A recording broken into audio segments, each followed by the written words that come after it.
Narito po tayo ngayon sa harap ng bahay ni Kuya kung saan magaganap ang petition. Sino po kaya ang matatanggal? Abangan po natin sa pagbabalik ng Pinoy Big Brother Celebrity. Dito po tayo ngayon sa labas kung saan makikita po natin ang iba't ibang kulay sa bagay nito sa gabalik.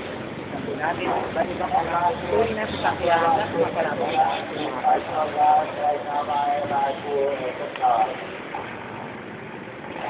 Ayan, nakikita po natin ang dami po mga estudyante kayo ang pumasok na sa sobrang kainitan po ay hindi po nila matiis na hindi magsuot ng mga sombrero. Lalo na po ang mamang ito.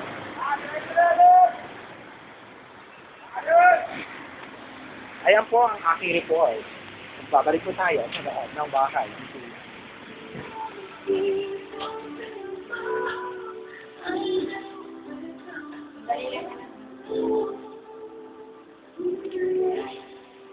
Narito po si Lucia. Nagbe-makeup siya ngayon. Ayan. Dahil wala siyang eyeliner, kailangan niyang maglagay ng eyeliner. Ito naman ang aking friendship. Say hi naman, friend. Wala nakikita sa akin. Ano itong kanyang